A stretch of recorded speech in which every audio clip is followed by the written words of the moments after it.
Abang challenge papa. Oke. Mau challenge papa jus berapa? 1. Jus 1, oke. A'udzubillahi minasyaitonirrajim. Bismillahirrahmanirrahim. Sayaqulus sufaha'u minan nasi ma lahum am qiblatihim kanu 'alaiha kullillahil masyriq wal maghrib yahdi may yasha'u ila siratim mustaqim. Bam, itu jus 2, Bam, bukan jus 1.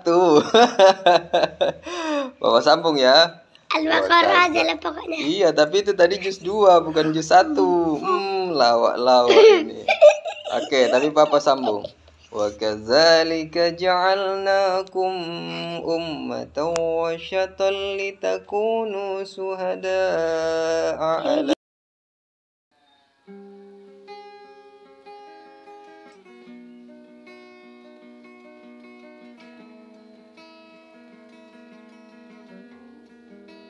Assalamualaikum warahmatullahi wabarakatuh. Teman-teman sekalian, dalam video kali ini saya coba berbagi tips untuk mencetak generasi penghafal Quran di rumah kita. Ya mungkin banyak metode atau pola yang diajarkan oleh para ustadz-ustadz kita atau yang kita pelajari dari buku-buku atau saran para guru-guru atau dari praktisi penghafal Quran sendiri. Bisa diterapkan mana yang sesuai sih. Cuman kali ini saya coba bagi apa yang kita kerjakan di rumah, mana tahu juga cocok untuk teman-teman terapkan di rumah.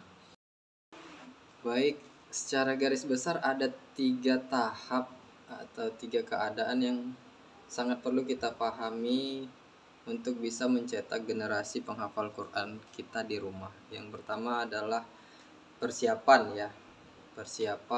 Kemudian yang kedua adalah metode bagaimana menghafal Quran. Kemudian yang ketiga adalah metode bagaimana mempertahankan hafalan Qurannya.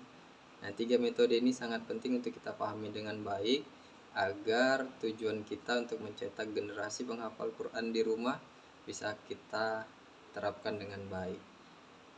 Cuman untuk di video kali ini saya hanya bahas satu aja dulu, yaitu persiapan.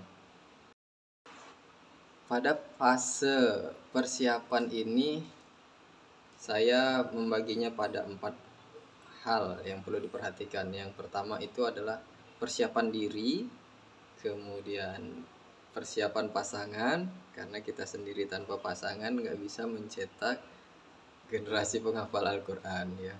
Nggak kayak amuba ya, kalau amuba bisa membelah diri, tapi kita berkembang biak jadi butuh pasangan. Oke, setelah itu adalah persiapan saat istri kita atau si perempuannya hamil, calon bayi yang mau kita persiapkan menjadi penghafal Quran. Lalu yang keempat adalah tentunya saat si bayi atau si calon generasi penghafal Quran ini terlahir. Nah, pada 4 hal ini kita punya konsentrasi masing-masing yang harus kita siapkan pada tiap-tiap langkahnya. Baik, kita bahas yang pertama yaitu persiapan diri ya. Persiapan diri ini kita coba bagi 3 poin. Poin pertama itu kitanya sendiri harus menjadi pribadi yang baik dulu ya. Menjadi pribadi yang baik dulu, karena ikhtiar terbaik untuk memiliki generasi yang baik adalah menjadikan diri kita baik dulu. Agak ironis, lucu, kalau kita ingin punya generasi yang baik, kitanya nggak mau baik ya. Kemudian yang kedua itu persiapkan diri kita untuk menjadi wadah penghafal Qurannya gitu.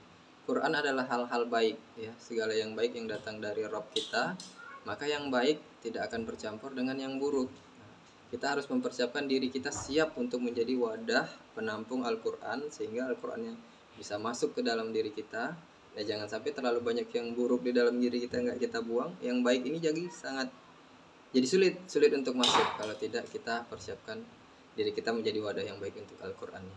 Kemudian yang ketiga, diri kita juga harus sebagai orang tua mulai menghafal Quran.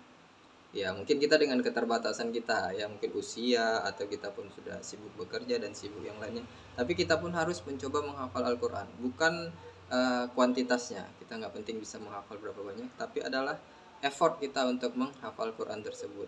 Jadi kita balance ketika kita inginkan punya anak yang menghafal Quran, kita pun harus coba untuk menghafal Quran.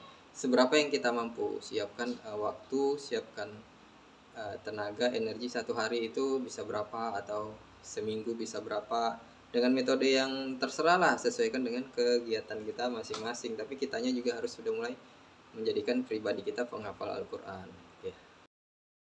Kemudian yang kedua, persiapan pasangan. Setelah kita mempersiapkan diri kita cukup baik, kita sudah siap untuk menjadi wadah masuknya Al-Quran, pilih pasangan yang sefrekuensi ya.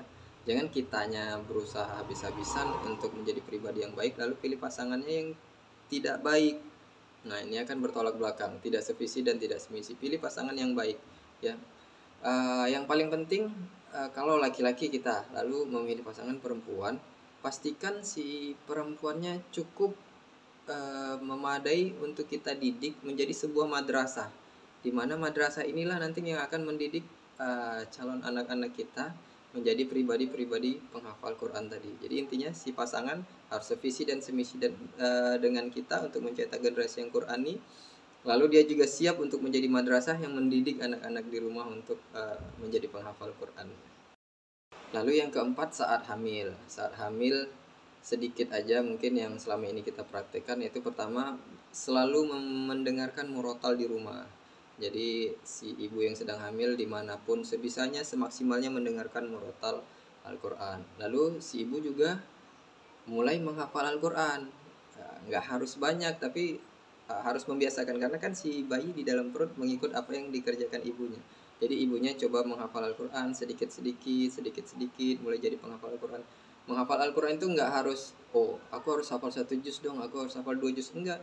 Kalau memang mampunya masih menghafal kulhu, misalnya kulhuwallahu ahad aja belum hafal, ya coba dulu dihafal dari situ. Lalu menghafal kulang auzu birabbin nas, hafal dulu dari situ. Yang penting adalah polanya. Sang ibu juga harus melatih dirinya untuk menghafal Al-Quran, berapapun yang bisa dihafal, tapi harus menghafal Al-Quran. Ini yang terakhir adalah ketika si generasinya telah lahir ya. Si generasi telah lahir, tentu kita bersiap untuk menghafalkannya Al-Quran. Di usia-usianya masih muda, kami itu selalu coba untuk terus mendengarkan murotal dalam setiap kegiatannya. Yang paling berpengaruh ya, yang paling ada dampaknya itu adalah beberapa saat, atau kita bilang setengah jam dari sebelum dia tidur, dan sekitar setengah jam dari sebelum dia bangun. Biasanya ibunya paham nih jam-jam dia mau tidur dan jam dia bangun. Setengah jam sebelum dan setengah jam sudah, itu yang paling berefek yang kami rasakan. Tapi secara keseluruhan dalam semua kegiatannya kita selalu dengarkan dia murotal. Karena kan walaupun matanya belum bisa lihat, tapi sam'anya, pendengarannya ya sudah bisa berfungsi. Jadi pendengaran awal yang paling dini sangat sering didengar seorang calon generasi penghafal Quran itu ya Quran itu sendiri gitu. Jadi dia sudah berinteraksi dengan Al-Quran itu sejak dia masih sangat kecil. Nah, jadi nanti setelah dia mulai bisa berbicara, ucapan-ucapan awalnya pun adalah Al-Quran ya. Nah, itu yang bisa kita bagi. Nanti untuk next cara menghafalnya kita coba share di video yang lain, biar videonya nggak kepanjangan dulu tapi ilmunya nyampe, pesannya nyampe, share pengalamannya nyampe. Semoga bermanfaat, semoga bisa diterapkan untuk teman-teman di rumah. Saya sudahi, wabillahi taufiq wal hidayah. Assalamualaikum warahmatullahi wabarakatuh.